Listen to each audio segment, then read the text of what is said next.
तो भाई हाँ ठीक है, कपड़े में भी है देखिए।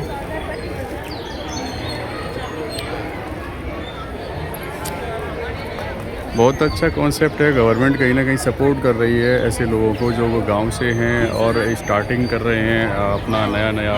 क्या हो गायनों से गिर गाय तो खोलो नहीं है तो क्या लाइए ख्याल तो होती हुई गिर गायनों से है तो हाथ ऊपर लगाओ, हाँ शरीर में उतरी जाए। हाँ हाँ तो दही बनाई ना बनाया दही दूध से डायरेक्ट दही जमा कर, दही जमा के बनाया बिलोना पद्धति से। अच्छा, ये कहाँ से हैं आप?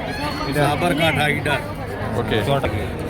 कैसे स्टार्टिंग किया था ये आपको? कैसे विचार कैसे आया और कैसे किसने सपोर्ट किया? विचार मेरा जब मैं 2002 में अयोध्या से रिटर्न आ रहा था, ओके, तब जो गोधरा में जो ट्रेन जलाई गई थी ना, उसी टाइम गौ माता ने मेरे को एक आवाज़ दी कि बेटा, उसी ट्रेन में था, उसी डिब्बे में 6 में, तो तब मेरे गौ माता ने बोला कि बेटा तू मेरा प्राण बचाएगा, मैं तेरा प्राण बचा दूँ।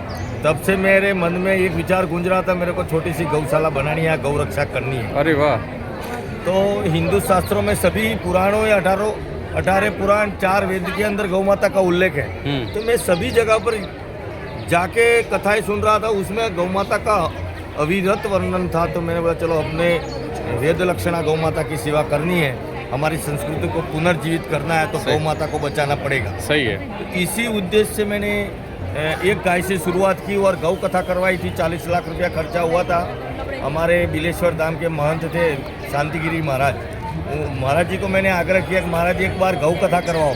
सही है। तो गोपालमणि जी महाराज जी देहरादून वाले के पास एक कथा करवाई, बरोबर, और वो कथा का माध्यम से लोगों સુધી जन जागृति हुई। तब तक मेरे पास एक गाय, 5 दिन की कथा थी, 5 दिन में 5 गाय गौ माता हमारे आंगन में लाके बांध दिया। तभी से एक विचार आया कि अभी इसमें से इतना हमको ऊर्जा मिल रही है तो और ज़्यादा बढ़ानी है। ऐसे करके 50 गाय है हमारे पास। ओके। मेरा लक्ष्य है 100 गौ माता की सेवा करते करते हमारा गौलोक गमन गौ माता के बीच में गौशाला में ही हो जाए। बढ़िया बढ़िया, बहुत बढ़िया। और हम 2027 तक सरकार से हम यही अनुरोध कर रहे हैं कि हमारी जो संस्कृति, भारत की जो संस्कृति को जो बचाना है, तो हमें गौ माता को संरक्षण करना ही पड़ेगा। गौ हत्या प्रतिबंध कानून लाना ही पड़ेगा। सही है। हम गौ माता के लिए सरकार को विनती कर रहे हैं कि आप गौ माता के सामने आप हाथ जोड़ के विनती कर रहे हैं कि आप कुछ विचार की। सही है। संस्कृति जैसे कश्मीर में 4 लाख हिंदू पंडितों को जो भागना पड़ा था, तब कश्मीर में लास्ट में एक गौ माता थी हमारी संस्कृति की, वो कत्ल हुई, तब हमारा एक हिस्सा टूट गया और पंडितों को भागना पड़ा। इसी तरह बंगाल की दुर्दशा है, आप नीचे जाओ तो केरला की दुर्दशा है। इससे हमको बचाना है। सही है। हमारा अखंड भारत तभी कहलाएगा जब गौ माता का रक्त हमारे शरीर धरती पर नहीं गिरेगा। सही है। तब हम स्वयं हिंदू कहलाने के लायक है, बाकी नहीं। तो आपके पास 50 गाय हैं। हाँ। तो कितनी गिर गाय है और कितनी? मेरे पास 5 कांकरेज नस्ल की गाय है और बाकी की सब 45 गिर गाय हैं। दूध देने वाली गाय माता की भी सेवा जैसे दूध देती है उसकी होती है, वैसी ही सेवा उसकी करते हैं। हम माँ पुत्र का धर्म निभाकर काम करते हैं। जैसे माँ को, हमारे पुत्र को माँ जैसे वाल करती है, ऐसी गौ माता हमको वाल करती है। चलिए, अच्छा लगा।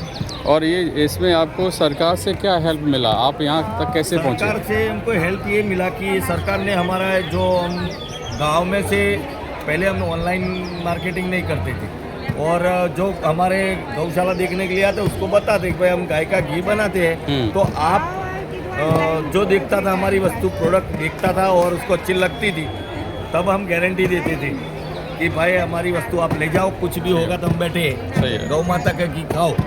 तो बोला कैसा होगा कैसा नहीं होगा। लेकिन एक बार जो गुजरात सरकार की ओर से जो नवनियुक्त कलेक्टरों की निमणूक होने वाली थी सरदार पटेल केवड़िया कॉलोनी में, तभी सब कलेक्टरों ने हमारी गौशाला की मुलाकात ली, और जब मीडिया में प्रसारित हुआ और राज्यपाल ने मेरे को बेस्ट फार्मर का प्राकृतिक खेती में अवार्ड दिया और पेपर में छपा, तब से मेरे यहाँ पेपर का कटिंग लेके आके लोग मेरे यहाँ से घी ले जाने लगे। फिर मेरे को ऊर्जा मिली, तो और आगे बढ़ना है तो और गौ माता की सेवा करना पड़ेगा और प्रचार करना पड़ेगा। तभी से चलिए, तो आपका ये कार्ड है और मैं मेंशन कर दूंगा उसमें, ठीक है। तो जो भी जिसको घी की ज़रूरत है तो आप संपर्क कर सकते हो, हाँ, ठीक है। ब्रांड भी इन्होंने ब्रांड बनाया ना। ब्रांड है हमारी नहीं, स्टिकर नहीं लगा, ये तो स्टिकर उसका है। ओके। ये रहा हमारा। अच्छा, ये वाला ब्रांड है, अच्छा वो गलत ब्रांड नहीं, वो बरनी का स्टिकर है। बरोबर बरोबर, ठीक है। तो कांटेक्ट कर सकते हो, ठीक है। और उसके बाद में नंबर वगैरह इसमें दिया हुआ है, हाँ, हाँ। आप कांटेक्ट कर सकते हो। Thank you so very much.